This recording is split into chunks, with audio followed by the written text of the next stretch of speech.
Le wal nan restaurant, ki sa ki pousse ou bay yon gratification? Se façon moun kap servi ou la pran soin ou.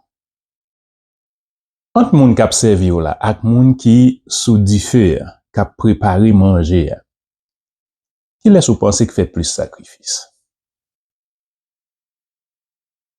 Eh bien, ça valable dans la vie en général. Bienveillance, pi fort que sacrifice qui fait yon fois pour toutes. Si ou bay yon chien manger yon fois, ça pa vle di li zanmi ou, même si yo di chien gen mémoire, donc li reconnaissant. Mais c'est moun qui nourrit li chaque jour, li zanmi li plus. Moi souvent tande dans communauté nou moun kap reproche moun sous base gros sacrifice yon te fait pour l'autre.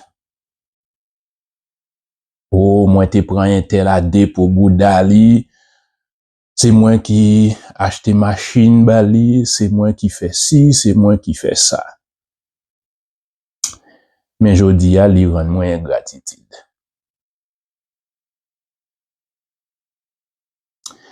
Assurément, on entend des paroles ça tout pas vrai.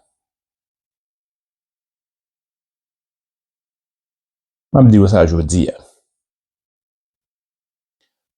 Ou ka achete machine ba yon moun. Machine bien chère, belle marque qui important. Pourtant moun sa pral damou yon lot moun qui était bienveillant ak li sou route là pendant te en panne.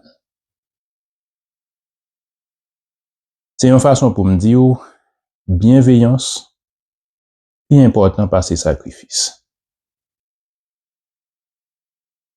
Prends soin tête nous, non pas m'se Jean-Fils.